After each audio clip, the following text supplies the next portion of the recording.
Bloomberg Audio Studios. Podcasts, radio, news. I'm Matt Miller. And I'm Hannah Elliott, and this is Hot Pursuit.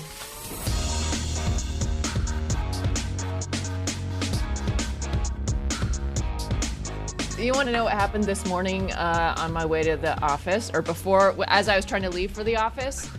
Willow locked us out of the car I was going to drive to work today with the keys in the car and also the clicker to open the gate that lets the car out. No. So this morning was a scramble of literally removing the gate box from the wall so we could get into the controls and manually open our gate. No. I know, and it's so cute because you can't get mad at her because her little face is so cute. And she's done this once before, and the one time she locked the car before, she was inside it, which was also panic-inducing because we didn't want her to overheat. But why didn't you just grab a hanger? It's not a new car, right? It's a 2014. It's the 2014 Turbo, so it is rather new. So hard it's to, you enough. Can't just slide a hanger down the window. And although, yes, the other time this happened, it was in the parking lot of a Home Depot. And you know how a lot of nice guys sort of hang out in the parking lot trying to get work? Well, they came over right away and were so helpful. And they had lots of hangers. And they saw the situation because it was a really hot California day. And we actually did, in the end, shimmy a hanger in. But I think probably that wasn't great for the car, but we had to get our dog out. Well, yeah, I mean, this time wasn't as dire, but I was kind of annoyed because I wanted to get to the office early and, get everything going before I was going to talk to you and James. And best laid plans. So I left. Magnus was still there trying to figure out how to get the car open. I was just like, I'll take the other one.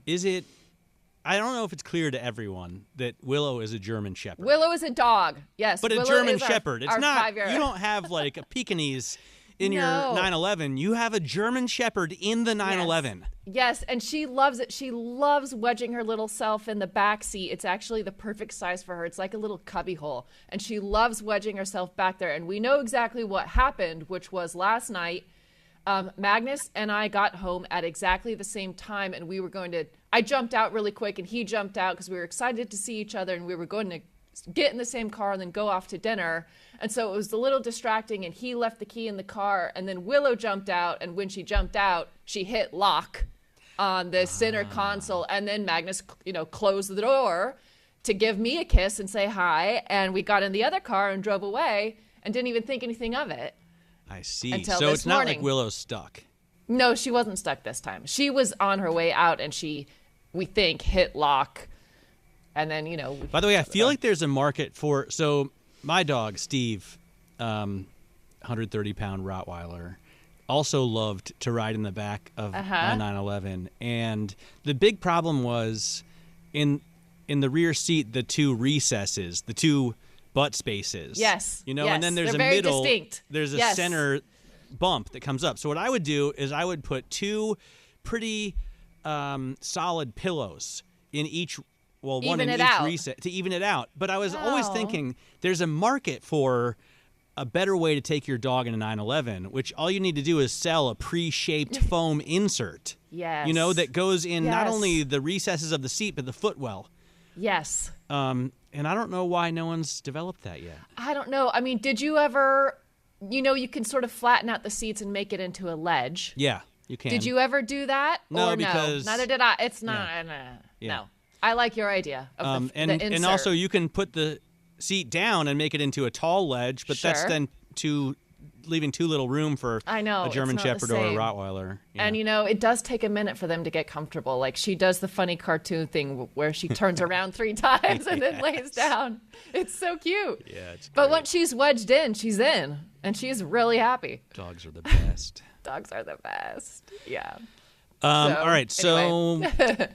okay, we've got James joining us. James Vowles of Williams Racing. Do you know what's hilarious? So, or maybe not hilarious, but maybe ironic, is that last week when we were doing this, I said Formula One, not only is it more boring than MotoGP, but also it's different in that you've got the GOAT, Lewis Hamilton, driving the most prominent brand, Ferrari, and then not winning. Yes. Everyone is beating him. And then I said MotoGP, which is far more exciting, is different because Marc Marquez, who's arguably the GOAT, is riding the most prominent brand Ducati and killing it. He's winning.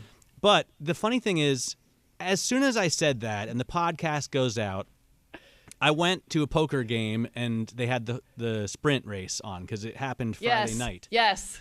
And Hamilton won the sprint. And everybody was like so excited. And it was like goosebump inducing. And people were like, oh my God, if Hamilton can win in the Ferrari, if he can just podium like multiple times this season, it's going to be amazing. Like a story for the sport, for the ages. Yes. You know, and like legitimately exciting. I couldn't pay attention. I lost all my money. At least all the chips so I was so excited. And then I'm so happy. On the other hand, MotoGP has been dead boring this year because Marquez wins by a country mile every sprint and every race he's in, and nobody besides his brother is even close to him. And it's like child's play. So then I just was dead wrong on last week's episode, and we got so many viewers, our listeners, who wrote in and were like, yes, dude, Rick in Phoenix. Yeah, you're so off on this. I mean, well, one of them, I remember seeing a Rick from Phoenix saying, you're not actually crazy. I think he was kind of half and half, but I kind of love that you, and it happened to me too, after I didn't watch the sprint race, but I, of course, saw the results, and I was like, oh no, our timing is way off. But we did, what we said the couple days before that race was accurate. If Hamilton could just get up there, it would be so exciting. So many people would follow along. I mean, it's just like, George Foreman just passed away, and it would be like, a heavyweight fighter coming back from years of obscurity to clinch the title again. Yep. And we all kind of want to see that, and it would be great for the sport. Yeah. I mean, yes. As someone who doesn't care much about the sport, I mean, I loved F1 when I was a kid, and I at some point started watching motorcycles instead, but I'm not a huge Lewis Hamilton fan. And I loved Ferrari when I was a kid because I was a kid, right? And it was red and Schumi was driving it. But even it's all I could talk about on Saturday, just waiting for the race on Sunday. I love that. And obviously the race that wasn't was a great. complete. Yeah. Whoops. But now it's super fascinating. Now I'm like setting my alarm for any F1 news. And by the way, Rick in Phoenix also, he wrote in and said, mothballing a car doesn't make any sense. Yes, we agree with you, Rick. Yeah, he made a point that's very valid, especially for us at Bloomberg because we follow, other investment asset classes, and you're not going to make more money than you would at just putting it into a fund, mothballing a Mercedes SL 600 or whatever. Yes. And I'll even give a little plug for a story of mine that came out today where I spoke with Rob Myers, the head of RM Auctions. And during our conversation, which was edited at length to remove quite a bit of profanity, he said, I was asking him about the age-old question about do you put a reserve on a car or not a reserve on a car? And he basically was saying the mistakes people make when they buy a car is if they're speculating. He said what we always say, which is, if you like it and you can afford it, you should buy it, but don't buy it as some investment piece. For sure. I mean, this is like the real, I think, voice of wisdom. But the idea of a seller putting a reserve on the car or not, I think that debate itself is fascinating. And me too. I've been thinking a lot about selling vehicles lately. I was thinking we got to call Steve Serio and get him on. Yes. Because this is what he's done for a living his whole life. I have regretted almost every single vehicle I've ever sold, because in a sense, because I miss the vehicle, and even some bikes that I've sold that I thought I don't really like this anymore. I loved it. I was enamored of it. I spent 6 months configuring it or whatever. Sure. And then I bought it, and even those I People sort change. of wish I still had. Yeah, I mean, I totally get it. This year I'm trying, it's the year of the snake. So I'm trying to shed a bunch of things. And Magnus and I both are this is a year of transition and we're shedding things and we're going to do different things. And so Yeah, I can see the value in selling, but I should also admit to you that this weekend we drove like 2 hours to go look at a Camargue down in Southern California that we saw and bring a trailer. And yesterday the auction closed and we did not buy it because we're trying to not buy things right now. Like we don't need to buy yet another Rolls Royce. But we did spend a Sunday to go down and look at it and kick tires. Taken out of context, Hannah, that's a comment that I know it's snotty. We don't need to buy another Rolls Royce. These are not expensive cars. This car sold for $38,000 in the end, which I watched every last bid on that thing yesterday at the office. I shouldn't out myself. I was also working. This was research, but I did see it sold for $38,000, which is a very good deal for a Camargue right now. That does, yeah. No, I've looked at them as well. I've followed Camargues and searched for them, and that is this one was white. They're usually around 50, right? They're usually, if you can get one for 50, that's pretty good. I think if you can get one for 30, that's great. 80 might be the top end. I've seen some really pristine ones for 80. This one in particular had an aftermarket sunroof, which wasn't great, and also a vinyl top, which wasn't great. The initial owner was Bing Crosby, and the guy who showed us the car, who is the owner now, is Bing Crosby's grandson, who also goes by Bing or Bingo. No. Yeah, Bingo.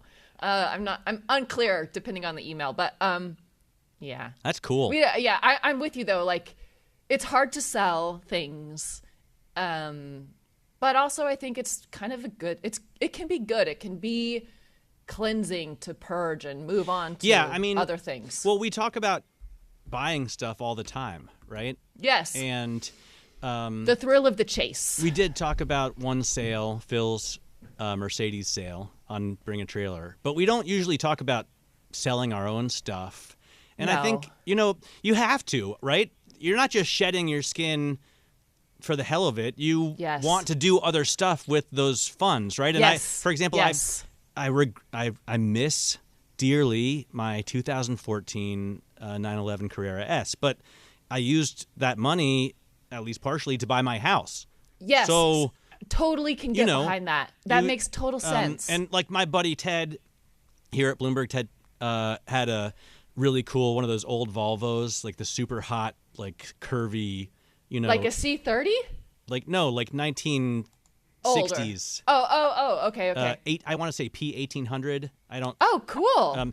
Yeah, well, it was awesome. But then when he had kids, he sold it for a family wagon, which he didn't prefer the new car he bought. But you have different stages in life, and completely, I totally agree. And even Magnus, he hates to sell cars, but every now and then you do. But the thing is, sometimes it becomes one of those things where if you sell one car, you might be able to buy 3 other different things, that serve your life better in this stage than what you are selling. Right. Or fund preschool, or I guess. Sure. I mean, that's not a high priority, but whatever. Or feed yourself. There are times when you had the money then, you don't have the money now, and you need to bridge that gap. So it would be cool to talk to somebody about selling stuff, like the emotional impact of it, the best way to do it. Do you go, I guess it depends on the product, but a lot of people for motorcycles are telling me Facebook Marketplace. I never would have thought. Oh my gosh. I never would have thought. But my buddy, one of the producers on Bloomberg TV, he buys and sells motorcycles all the time, and he always uses Facebook Marketplace. I didn't even... You know what? Yeah. I have girlfriends who use that to get really cool pieces of furniture. And I haven't been on Facebook in literally years. Yeah. But I do keep hearing that Facebook Marketplace actually has these really killer deals and really interesting things.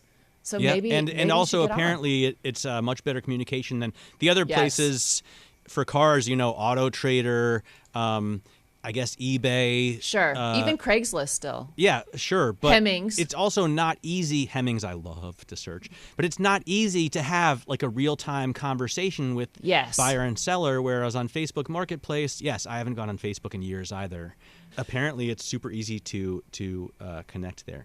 We got some other really cool emails, and I noticed a lot of the emails we get lately are centered on Harley Davidson. Have you noticed that for a car podcast? Yes, and I admit I am quite surprised. I don't know if I can support it because personally I start to drop off after the first few minutes. It's just interesting that we have a cars podcast. Yes, I sometimes mention motorcycles in passing, and obviously it's important to me in my own personal life, but people who listen to this cars podcast write in. I'm going to say 50% of the emails we got in the last few weeks.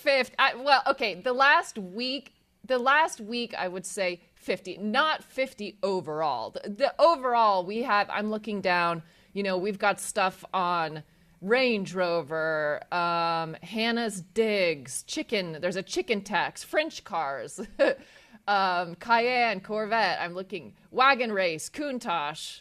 Okay, but Jonathan, big fan of Hot Pursuit and Quick Harley Thought. Don Volum writes in about white Harleys. Yeah, that was a great one, Don. Thank you. And Don sent a photo too, which was really good. Yeah, and so what's your point here? It's just that people care, and I think it's interesting, and I think it's because it's not really about other motorcycles, right? I think it's because of the value of the brand. People that care about Harley specifically. Yeah. Yeah. Also, I was this close to pulling the trigger on a Harley Davidson Fat Bob in L.A., and I learned something that come pick it up and then ride it back. I definitely would love to do that. And I was like, I was ready to sign basically. And then I learned something that I think is pretty shocking.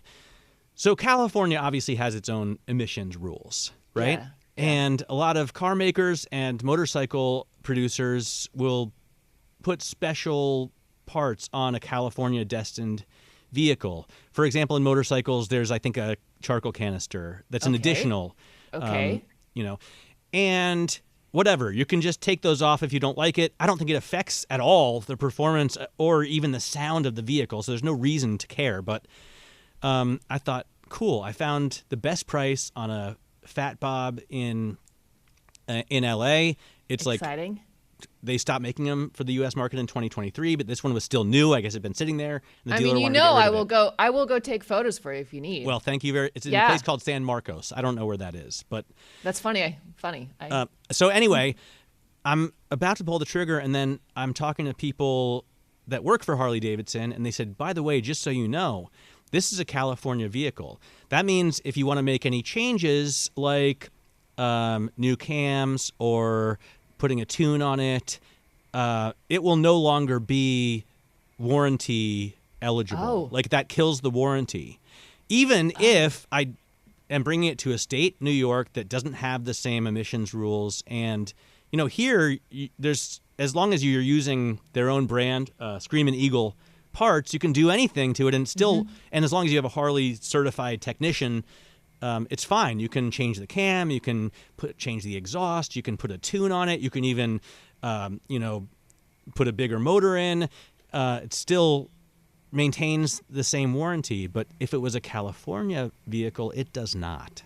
I didn't know that. Yeah. Darn it. So back to the drawing board. Can I ask you something that is a little more car related that I was thinking about today? And this is on the subject, though, of acquiring things. What is your feeling on tinted windows in cars? I don't understand why police officers don't pull over people who have overly tinted windows.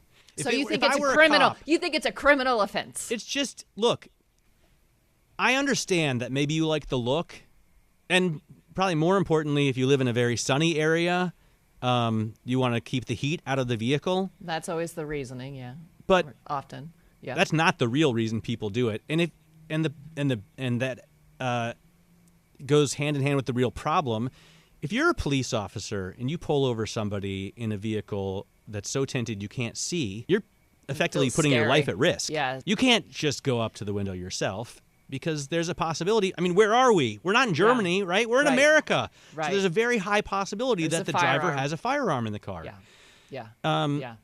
So you're saying it actually escalates things instantly. Yeah.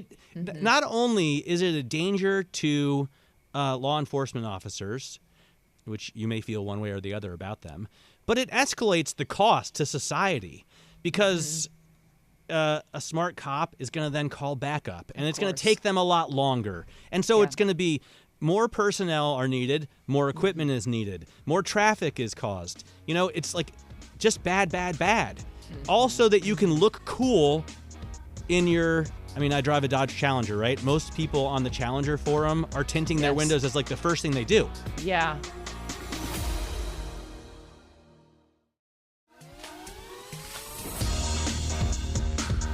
All right, anyway.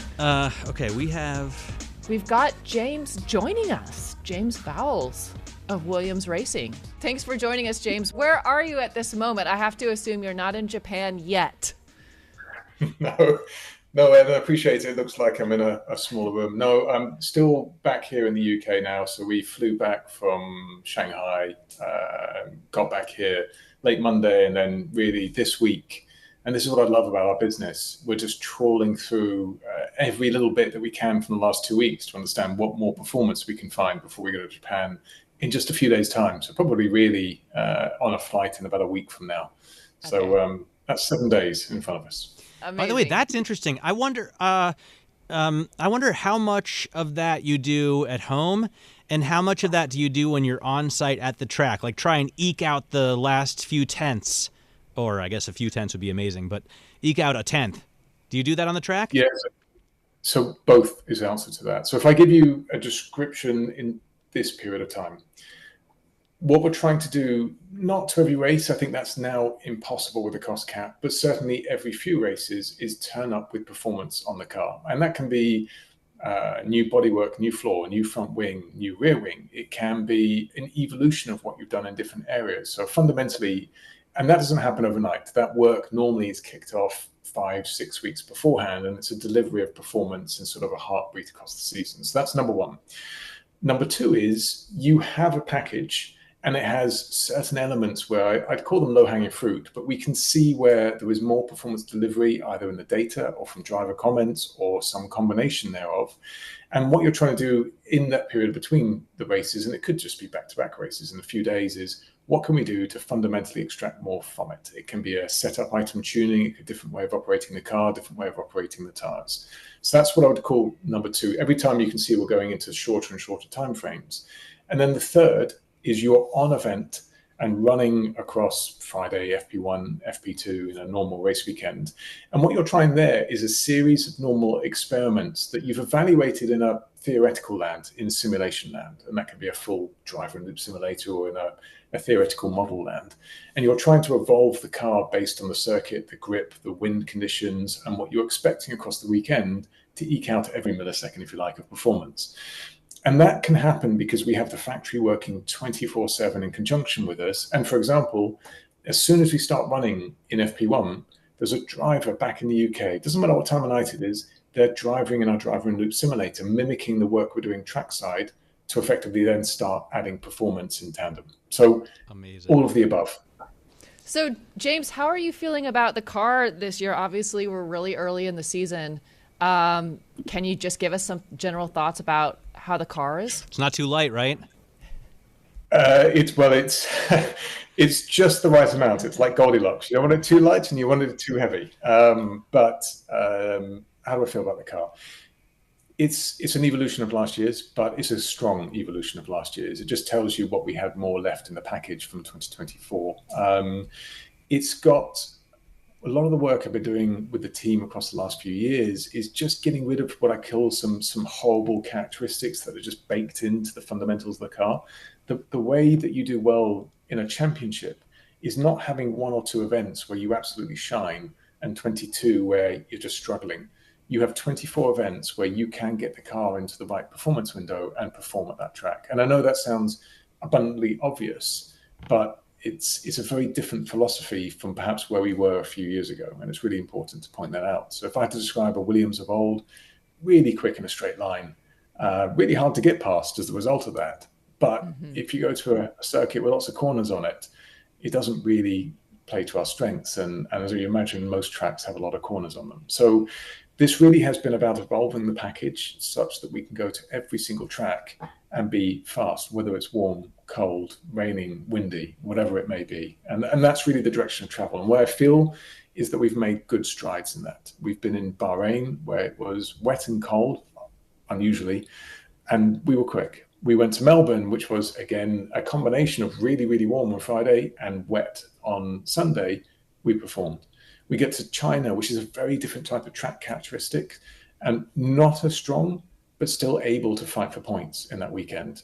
In the end, we have to acknowledge we were fortunate that others were perhaps pushing the regulations far too much and we moved up the grid. But the main thing is that we didn't jump back in relative competitiveness. There's a few other items that didn't go our way in the race. This season has so many rookies on the grid. I think it seems like the most that we've seen for at least 10 years, if not more. Does that change the dynamic of the season and racing dynamics with all of these new drivers?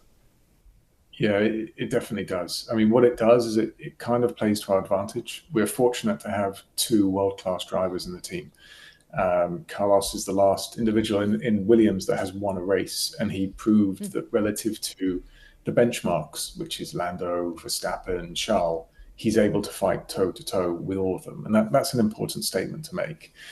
For sure, we have work on our side to make sure he's comfortable in the car and the adaptation rate's there. But I still have two world-class drivers. In the case of Alex, you can see he's just absolutely on fire, figuratively, not literally, this year. And Carlos will be there in Japan. I have no doubt that Carlos will be right on the money with him as well at the same time.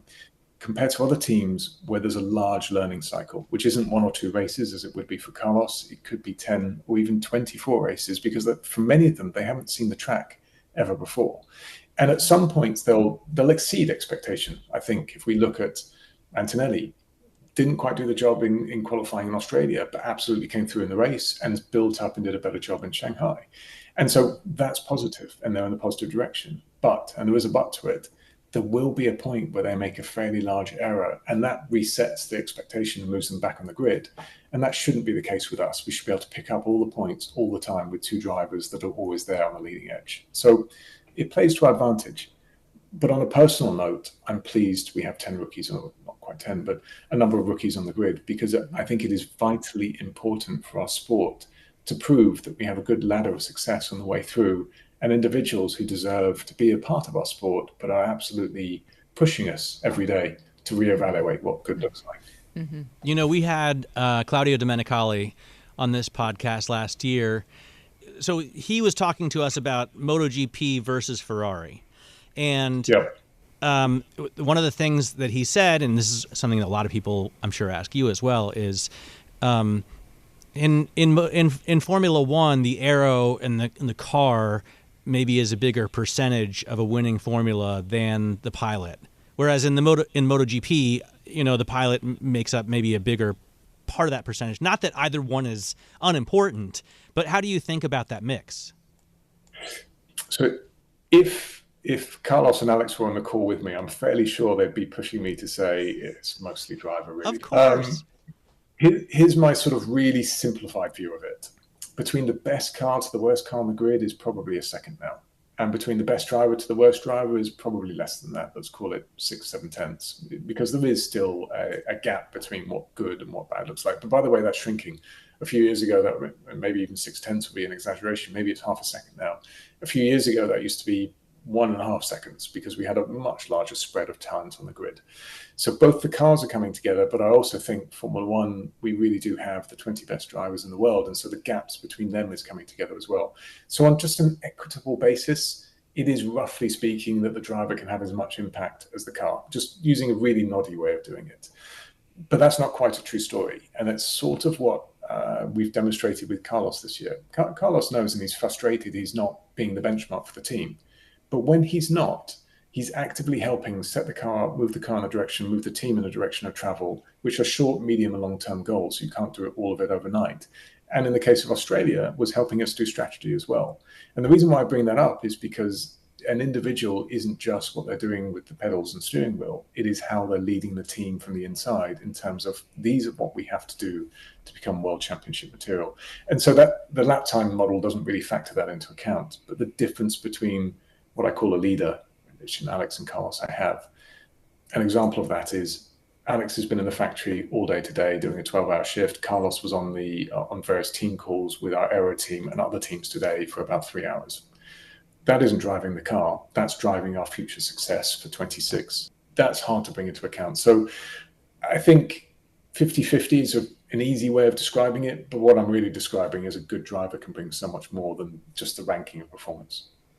I'm really curious to get your take about how long, ideally, would a driver want or need to get used to a car? Yeah, definitely. So it depends on what problems they're experiencing and where they are. So I'll give a little bit more color to what I mean by that.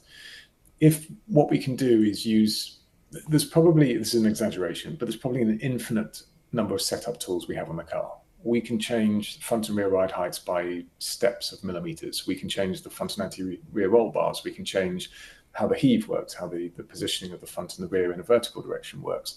We can change there's 10 aerodynamic packages, and of those you can then tune the angle of the wings. So when I say infinite, there really is, I've just given you a small subsection of them, but there's a really very different ways of getting the car into the corner and out of the corner. If all you're doing with a driver is working with those tools to get them comfortable, actually it's a matter of races. A few races will do the job. If inherently in the car you have some characteristics which are baked into the aerodynamics or baked into the vehicle dynamics, that isn't now a number of races anymore. It could be half a year. It could even be the following season by the time that you've really changed your concepts enough to adapt the car to that style. So that's 1 and 2. A driver now, before they get in, so in the case of Carlos, he had a day and a half in the car, in the case of Alex as well. So we had a day and a half each in Bahrain. And it sounds like a lot of time, but when you're trying to evaluate a number of setup items, error items, how we're just trying to work the car, so how the cooling system works, just some fundamentals, how the fuel system works, it's not. And that's what leads them to do experiments on a race weekend. And that's what takes a number of races to really get up to speed.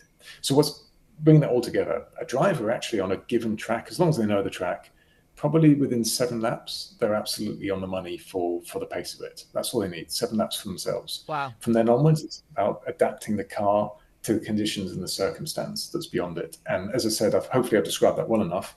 It could be a few races. It could be half a season or a season if there's something really nasty that they can't get on with. So that is a valid challenge for anybody. Absolutely. It's these individuals they blow my mind. They really do. They are so incredible in what they do that we don't often talk about it. And so far away from what a normal human being does. And I don't just mean in terms of pushing themselves. We had a race a few years ago in Qatar where the conditions were about 35 degrees ambient. It was a full-on race. And I was holding Logan up physically. He could not hold himself up anymore. And Alex had 2 drips and was on his way to hospital. He finished the race. They can push themselves to a level that you would struggle to get your head around. So that's the first thing in terms of physicality. But in terms of performance, they're just machines that like to optimize every millisecond. They optimize their body through what they do with eating and health and training. They optimize the car, they optimize the engineering team, they optimize everything around them as a structure. They're useless at other things. Alex leaves his keys, his wallet, and his phone in my office every time he passes by. He can't do simple, basic things in life, but he's pretty damn good at driving a racing car. And the reason why I bring that up is when we're talking about these drivers and the margins, they're really fine now. We are really talking a matter of milliseconds, or we're talking a matter of very tiny differences in driving style, but it gets amplified on a big stage when a 10th suddenly defines 5 cars. And it's really important to bring that in context, in my opinion. By the way, we last week we were talking about, I am a MotoGP fan, Hannah loves F1, and so there's inherently this argument, right, about which is more interesting. And I was proven wrong last weekend because I always say MotoGP is more interesting, but this season MotoGP is fairly boring so far, and Formula One has been hard to take your eyes off of. What do you think, though, about the way the sport has changed throughout your involvement, I guess throughout your lifetime, because I'm sure you've been watching it your whole life? For example, Monte Carlo last year might as well not have been a race, right? Do you think that they need to make changes so that kind of thing doesn't happen? What would you do if you were the boss of F1? So So a few things. Good news is I'm a MotoGP fan as well. I have a number of really good friends. In the paddock, and if you Google it, you'll see it. You'll see I did something with Valentino and Lewis a while ago, but I ride motorbikes on track. I've seen it for some reason. Yes. So I get why you love MotoGP. I also get why you said what you just said, because what made it exceptional before was, and this is where I'm getting into the Formula One bit, you had a number of gladiators, because that's what they are, frankly, putting their life on the line, where you couldn't predict who's going to win. And you could almost predict that something incredible is going to happen before the end of the race, and it normally did. And it's changed a little bit this year. But what I've just described is Formula One. I can't go into Japan predicting who's going to win Japan. No idea whatsoever what's going to happen in that regard. The order is shaken up, and we're so close together now that a team that is at the front, McLaren or otherwise, you can see they are punished. They don't get it right.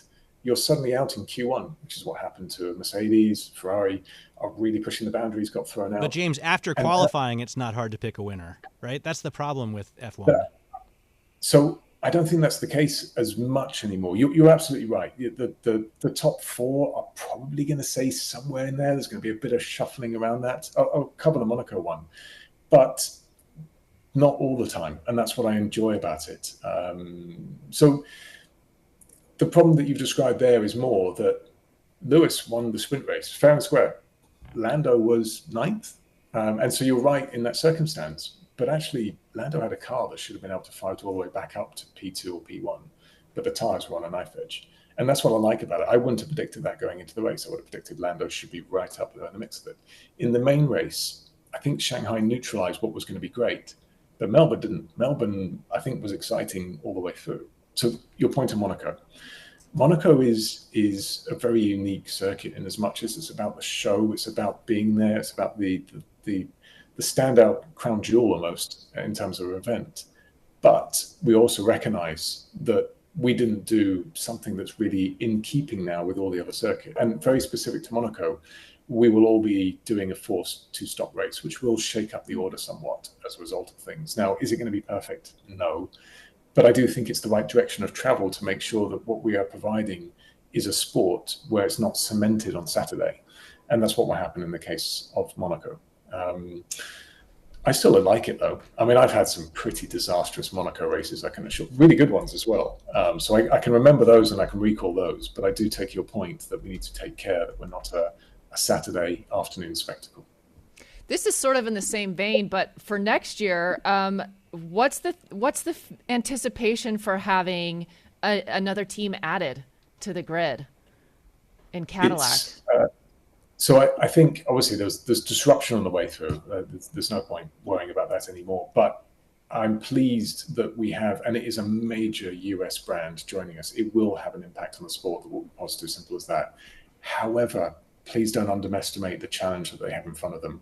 It's enormous now to be competing in this world stage against teams that have been investing quite significantly now for a number of years. And it is going to be a struggle for them, I think, is the reality behind it.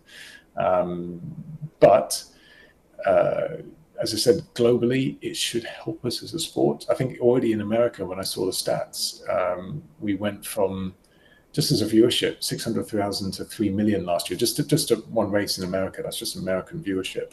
And it's grown another 10, 20%.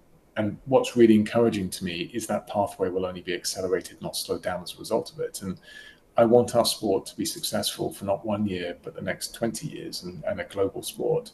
And global means that we need to have representation all over the world. So bringing that all together, I think there's a logistical challenge, by the way, I didn't mention. There are some tracks, I have no idea how we're going to fit 11 of us in, but we'll deal with that when we get there. I think for the time being, I wish them all the best. I think it's a hell of a challenge to get up and running next year, but globally, it will make the sport better in time. I have to imagine there's already the conversations about those very logistics that you mentioned about how to handle yet more cars, for instance, on the track in Monaco. Are you part of those conversations? Are the teams being involved in those conversations at all? No, short answer, no. Interestingly, on the previous point that you asked, which is what would I do if we won the sport? Well, the good news is teams have a voice in that. So we are actively coming together. We come together once every 2 months or so to talk about that. In terms of the logistics, though, that's solely really down to the FIA and Formula One management, who we trust to do this in the right way. There are problems. In Monaco, I don't know how we can fit someone in. Zandvoort as well. It's a lovely circuit, but there is no space whatsoever at all. But it's not one that we can't overcome. The facts are it's going to happen, so we will make it work. Mm-hmm. And I also wonder, was there a sense that it was critical or increasingly critical to get an American team in the series because of the continued push for growth among American viewers? I mean, Haas is an American entry, irrespective. Sure. So it is worth saying it'd be a second American team. Sorry, I did forget about Haas. Yeah, the second team. Second team. I think actually the real key behind it is it's the OEM part, a large, major, one of the biggest manufacturers in the world being a part of the sport. So in other words, it could have been a different manufacturer in a different country. I think it benefits us because this one is growth in America. But had it been another one that would have had growth in a different market, I think that would have been just as good. What the whole point of our sport is, we have to be very international and growing across the world. But the real key behind it is a major manufacturer. Mm-hmm. And that would differentiate Cadillac from Andretti, where Cadillac is a manufacturer and Andretti is not. You're spot on. Okay. That's the difference between the two. It's Cadillac brings with it a huge amount of knowledge, experience. Look what they're doing at the moment in WEC. Look how they're investing in all the sports. Look at the name and what it contains. Major, major brand. And it's very different from a single individual that perhaps doesn't come with all the accolade behind it. What is it like? I mean, we had a listener writing in to ask about the business model for manufacturers who own race teams. But what's the big differentiator in your experience between, Frank Williams and Mercedes? So it's a good question. The band's narrowing is what I would say, and a pure example of that is McLaren isn't a manufacturer. That's not quite true. McLaren generates road cars. They're not with their engine and the power unit being provided at the track is not a McLaren. It is a Mercedes fundamentally. They are a customer to Mercedes and they won a championship. And it's really important to differentiate between how perhaps the sport was 10 years ago, where I think there would be zero chance that a non-manufacturer could have a real opportunity. We can go back to Frank's days where, again, there was more opportunity back then. But I think what we've done as a sport is the right direction of travel, which is effectively now minimize the differences between a manufacturer or not. There still are.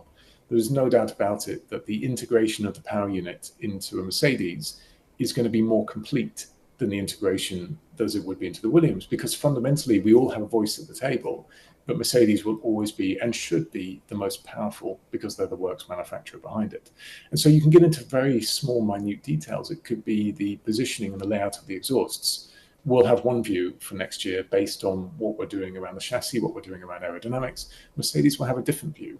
And if they're aligned, fantastic. If they're not aligned, it will go down the manufacturer route. Now, the reason why I talk about those is they're very minute differences relative to perhaps receiving a power unit that is half the power of your works team. And that simply can't happen anymore. There's regulations, there's FIA regulations that prohibit that. Basically, all the power units are somewhat the same as they're provided to you and operated the same, which gives us an opportunity to fight for a world championship as it has McLaren. So the sport's in a better place as a result of it. So hopefully that defines it. Small differences, they're still there. But in the grand scheme, James, the business side of obviously it's super fun to talk about the cars and the pilots and the teams, the mechanics, and Sunday. But I'm with you. Like these teams are worth a ton of money. So explain the business model to a listener who maybe doesn't know that side of it of F1. The team has value. You're absolutely spot on. And that is a large difference from where we were even just 10 years ago. Teams didn't really have inherent value 10 years ago. Teams sold for £1. That was it. Because why would you take a team up? You've got to put 100 million in a year. There's an adage, which is the fastest way to become a millionaire is to be a billionaire and buy a Formula One team. So it is a true adage. Answering your question, though, the difference to where we were 10 years ago is we're running these like businesses now. So we're not just a sport that is reliant on someone just putting money into the background. And that's what happened with manufacturers. It's what happened not just with manufacturers, to be clear, but Red Bull. Red Bull probably put in more than most others into the sport. They've built a whole power unit function, which is hundreds of millions. But obviously, in doing so, it's not selling cars, it's selling fizzy drinks, which don't taste that good in my experience. They're awful. But here's where the business model's finally kicked off. I like them. I like Red Bull. Yuck. Sorry. Wow. There's always one. What's changed is this. A couple of things. Just before COVID, we all agreed to a cost cap, which was a higher number, to be honest, than where we are today. But the reason behind the cost cap is because we all acknowledged that we're just investing and growing at such a rate that it's unsustainable as a result of things, because we would buy our way out of trouble. And, if you're a manufacturer, you had the finance to do it. If you're Williams, you didn't. Simple as that. At the time, Williams has changed now. It's a different ownership, but this is an old Williams. In COVID, we actually had a phone call because we were desperately worried that was the end of our sport. Just to put it, many businesses thought it was the end of them. Actually, as it turned out, we were okay because we're one of the few sports where the human beings are encased in the helmet and separated by at least 2 meters on track. So you're going to be somewhat okay in terms of that. But what we did is change the cost cap rules again to be even more stringent, even more restrictive. One of the best decisions we've ever made as a sport, because now we can run it as a business. You cannot spend your way out of trouble. And what that creates is opportunity for all of us to effectively maximize every dollar we spend within that. Now, I think most teams are now at the cost cap. We certainly are and have been since I've been in the organization. Not everyone is yet. I think one or two will play catch up in that regard. But it allows us now to effectively ensure that we're getting, as the sport grows, the right partners on board that bring a certain amount of income to them. The sport provides an income as well at the same time, and make it into a business that you grow into. So you're not just reliant on your EV or value, but you actually do have a cash flow that puts you into a positive situation, which a number of teams on the grid have now achieved. And so the difference to before is you needed the manufacturer backing behind you. Treat me more as a startup now. I'm very fortunate to have investors that are willing to put in the amount of finance required to bring us there. But as with every startup, once you get over that hurdle, we should be a self-sustaining business. And you guys have a new title partnership with Atlassian as well, right? Can you talk about what that may bring in the future? I can talk about what it brings today. It's first of all, in the history of certainly Williams, this is the largest partner we've had on board by a long way as well. And more important to me was not finding someone that just wanted to put a sticker on the car. More important to us, I should say, it's not to me, is not just a sticker on the car, but a real partner that has systems, technology, thoughts, ethos that aligns with our own, and more importantly, where they want to have a real tangible story at the out of it, where we are improving as a result of their investment in us. And that is the case with Atlassian. And it's their background is really bringing teams together. It's about collaboration. It's about systems, tools, structures behind all of that. And so there's some real tangible, the tools that they have will be integrated and be used in real world purposes, adapted to what we need here. In some of the cases, in others, you don't need to. They're structurally sound for what they need to be. And then on top of that, an investment on how we're using data, how we're using information flow, that they can use their powerhouse that they've developed over the years to do a better job with. So real stories rather than a stick on the car. And the next part of it with Atlassian is that we're very aligned on our culture. So effectively, people are everything to me. You can have all the machines in the world, but ultimately it's the people that design the machines and tell you what direction to be going in. People are the root cause of it, and your investment in people is categorical and important. And that aligns perfectly with Atlassian. Everything, and that's why all the tools are collaboration. Everything is about investing in people. By the way, I wanted to ask you about your degree. I heard a commercial for some university here in the U.S. I think maybe it was Purdue, and they were talking about they have a motorsports engineering major, and I thought that's so cool that people can major in that. And then I saw on your CV that you actually did. What it was like studying that in college, and how successful do you think those kinds of programs are? Like, do you get a ton of your team members from motorsports engineering majors? So, good questions. I'm a little bit weird in as much as I did two. I did a mathematics and computer science as the first one, then realized I really couldn't do computer science for the next 50 years of my life. So then migrated into a second degree, which is this one. That's the one you're speaking about at Cranfield. And it was a mixture between management and motorsport engineering. And it was the first year. ever. For certainly Cranfield University, I was part of the first entrant. And it's very specialist. But the reason why I went down that route was the following. It was completely connected to around about 6 teams at the time. In other words, you had exposure to teams, to the major people within those organizations. I had a pass that allowed me into something called the BRDC, the British Racing Drivers Club. I could go there whenever I wanted to. That connection to the industry was vital, because what I realized early on is some of the most intelligent people I know, you may not even make it into Formula One. It's going to sound very odd, but people in Formula One seem to all have 5 to 10 years experience and all seem to be 40. Except I couldn't figure out where you got your 5, 10 years experience from. So what I was using was effectively the conduit of a very linked university with a good course to allow me to have a step into it. Yes, we do recruit from those courses. However, I'd be even so bold as to say, if you did an automotive or mechanical or aeronautical, or even better, you've mixed 2 subjects, a little bit like I did, you have just as good a chance as anything of coming into our sport, because the world has changed in a really good way. 20-something years ago, graduates literally did not go into Formula One, and I was very fortunate to be given an opportunity to do that. I got lucky, is how I would see it. But these days, 137 individuals out of 1,000 are early careers.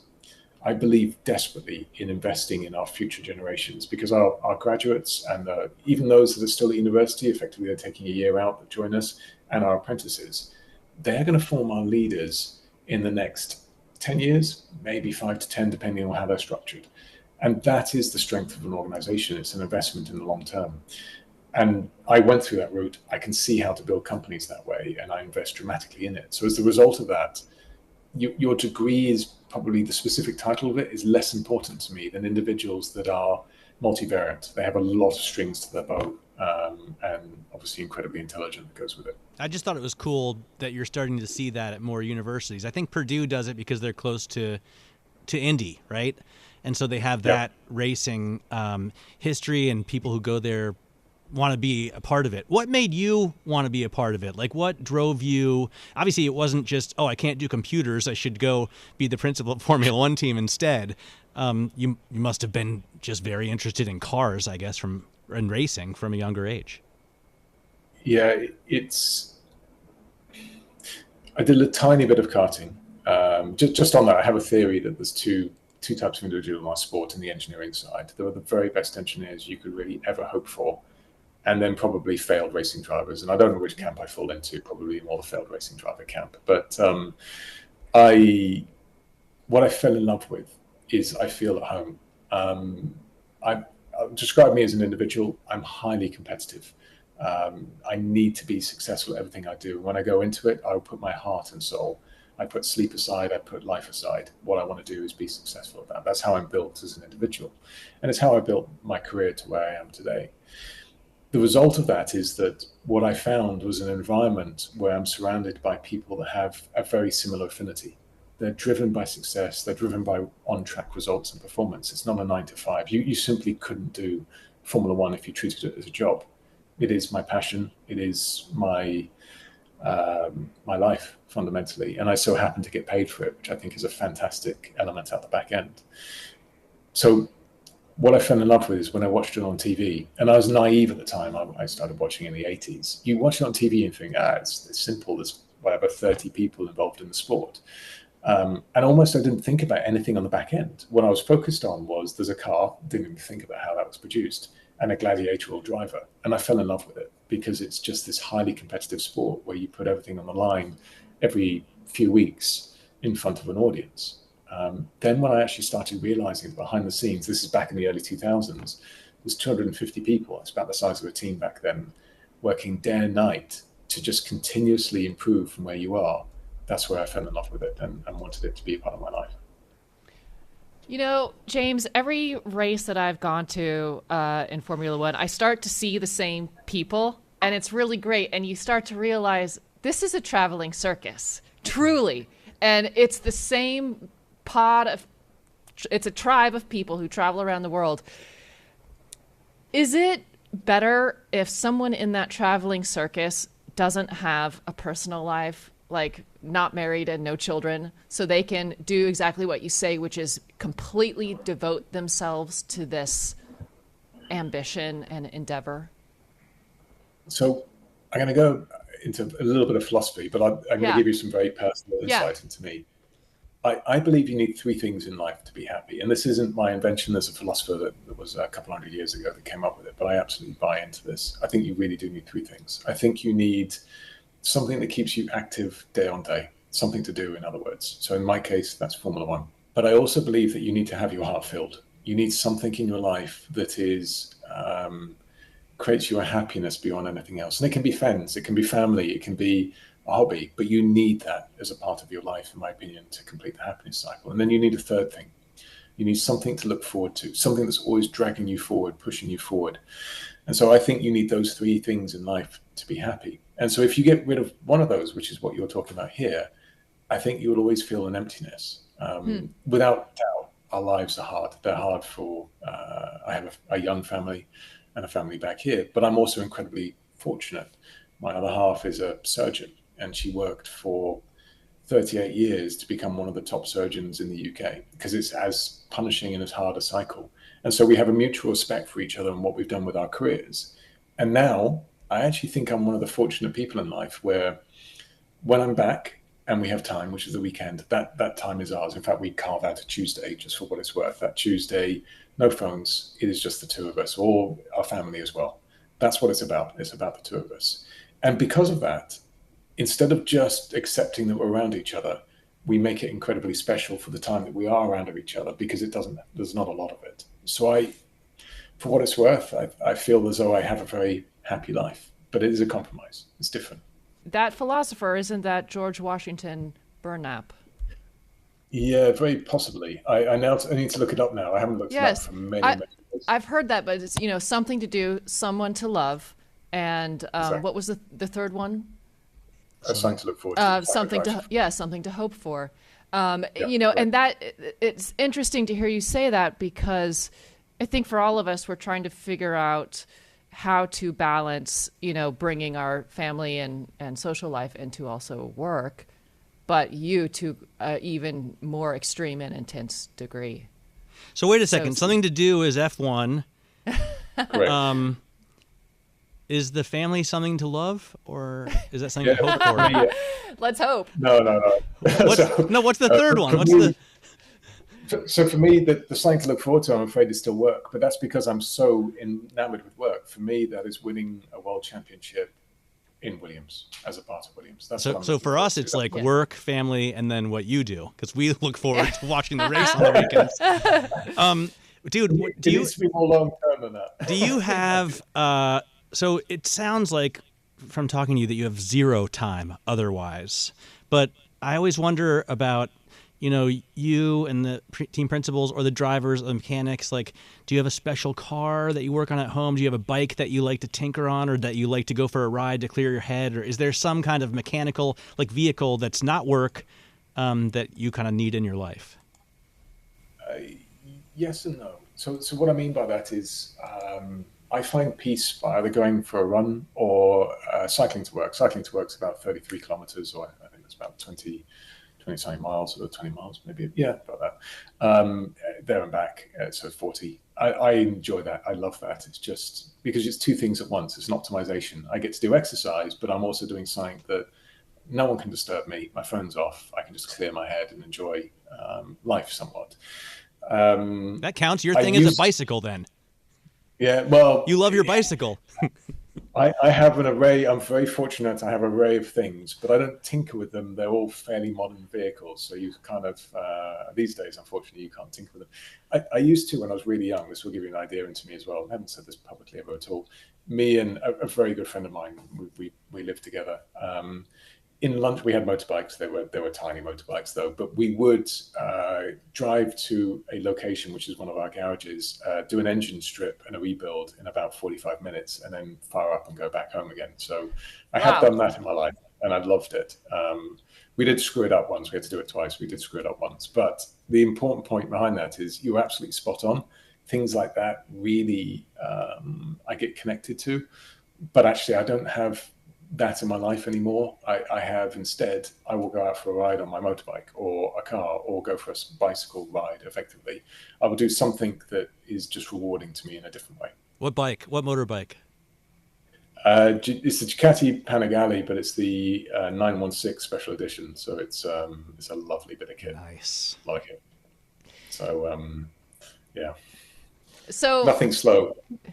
Talking about something to hope for, I have to ask, when you think about the glory days of Williams in the 90s, and, there were some championships in there, what do you see as different now versus then, both in terms of internal to the team and the car and the drivers and whatever else is going on the grid? And what really, just on a top level, what needs to change to recapture that glory? The cars were, so the team sizes were small back then. As I said, when I joined in 2000, it's about 255 people. Not sure what Williams would have been, maybe 300 or something in that ballpark. We're now over 1,000. So what's really changed is this: the cars weren't reliable. They'd finish 1 and 3, 1 and 2 races, something in that ballpark. They were very simple by comparison. Lovely bits of engineering, but incredibly simple in terms of how they are. So a damper would do what you would traditionally expect a damper to do, whereas now we're using those technologies to control ride height within a millimeter fundamentally. And it's 20,000 components on a car today relative to a few hundred back then. Just data is different as well. Back in the early 2000s, I think we logged about 20 channels of data, and now we're logging 50,000 to 70,000 channels of data. Just a completely different world, because that's the level of detail that we're having to go down into to extract the last few milliseconds out of it. So it's like anything, I think, in the world, everything's become a level of detail more deep and more embedded, and that's the level we have to all be in now in order to maximize the opportunity. The cars were a lot more carbon than they were. Not that we've moved to carbon chassis, but it was really the bias between carbon and metal has changed a lot more towards carbon. And the reason why I bring that up is because metal, actually, we use large CNC machines. You can automate a lot of it. Carbon, you can't. It's I consider it an art relative to anything else. It's still using a human being with a roller brush, pushing carbon fiber into a mold and curing it. Except the difference now is we're trying to get parts out that are within a gram of each other rather than 100 or 200 grams. Everything's just a lot more complex in what we're achieving with a higher level of detail. And I guess what I really meant by that is, what will it take for Williams specifically to return to the championship? First thing we needed is when we need the right people around us. What I mean by that is we weren't quite the right size, and we were losing really good people every year. Probably a quarter of our workforce, if you put that to mind, was being taken every year. And that means that any knowledge, any IP just disappears out the door straight away. So we needed sustainability and the right people joining us to understand what excellence looks like. And we're fortunate to have that now. That's a big change. I mean, we grew the team from 700 to over 1,000 in the space of 2 years, and we're still growing. The next element of things is there's elements of our infrastructure that were out of date. One of those we spoke about openly is the simulator, as lovely as it was about 15 years out of date. And that goes for a lot of the infrastructure. You'll find a magic number, which is about 15 to 20 years out of date on certain systems. And that was simply because that's where the investment slowed down on behalf of Williams. For good reason, they were surviving more than growing. But all of that has to be replaced. There's just no circumventing it. And that's what we're doing in the background now. The building we're in was made for about 500 people. So we are moving into an entirely new building on site, which will take place sometime across this year. So this year alone, and it will help you understand the changes, we've got to build the right infrastructure around us, the right technology, the right systems. And they don't exist off the shelf. We have to build them up. A simulator we started 18 months ago and be ready shortly. The building, again, it doesn't come up overnight. You need to build into that. And then beyond there, there's some process systems and structures that simply weren't there. It was an organic business that built around the concept still of two really strong leaders, which is what we had in Frank and Patrick.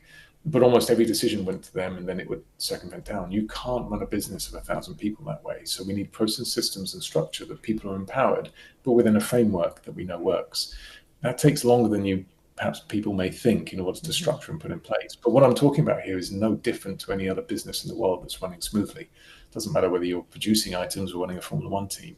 You need empowered individuals that are of the right level and quality, that understands what good looks like, who then understand how to invest in infrastructure around it, which is what we're doing at the moment. So that's our pathway. What we've spoken about openly is we're still in a transition period in 25. 26 will be a step, but it'll still be several years beyond 26 into 27 and 28 before really everything I've just spoken about is fixed, cemented in the right place.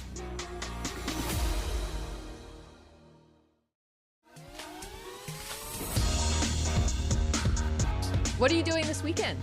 I'm going to Austin tomorrow. Oh, that's fun. For the MotoGP. I'm very excited because, number one, I'm going with my man, Michael Haas.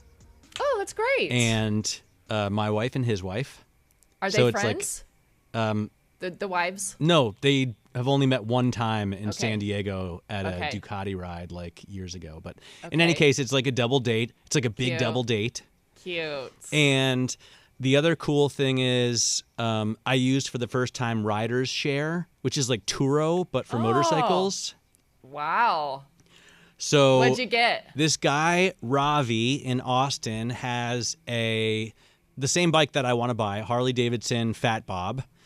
And so I'm going to ride that around while I'm there, which is very cool because my wife, who thinks we don't need another motorcycle, I can convince her. She might love it. And also Haas arranged dinner with two former podcast guests, Jason Chinook, who is the CEO of Ducati North America, and Claudio Domenicali, who is the CEO of Ducati Global. Amazing. Amazing. Well, give them my regards. That'll be really great. Where are you going to have dinner?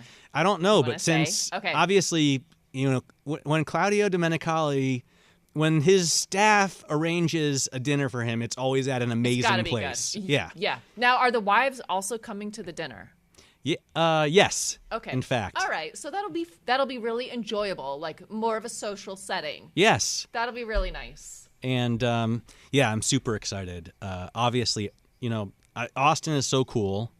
I mean, do you think that, or do I just think that? I do think. I wouldn't use the word cool.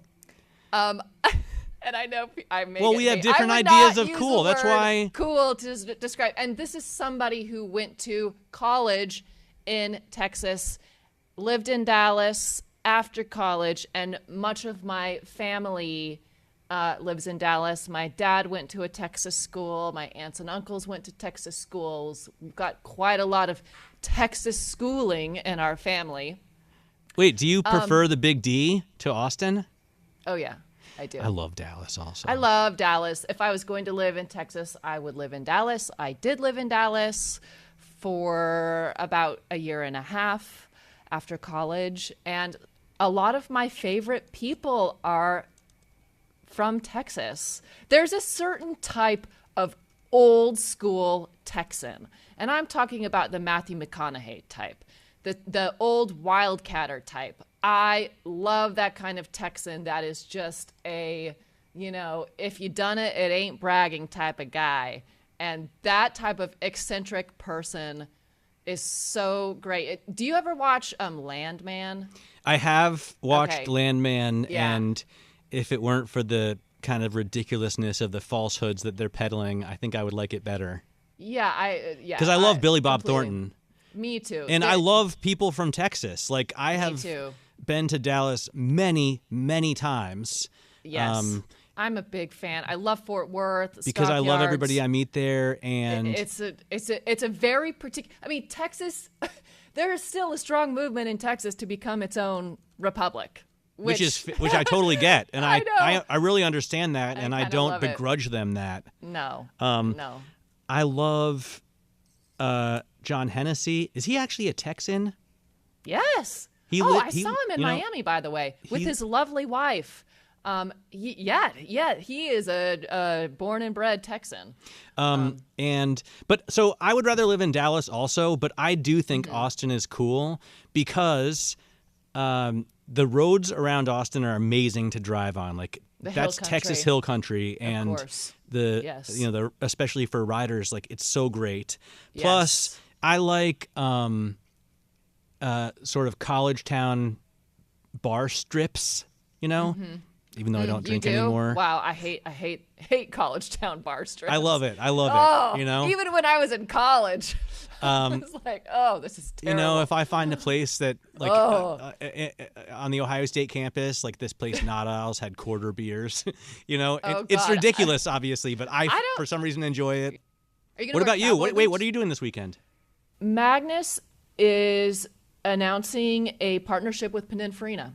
So I will be playing +1 on that. Nice. There are a bunch of people coming down to the warehouse on Saturday, and that's kind of it. I don't have any huge plans. I have actually a Lamborghini Urus being dropped tomorrow, probably the same one that you had.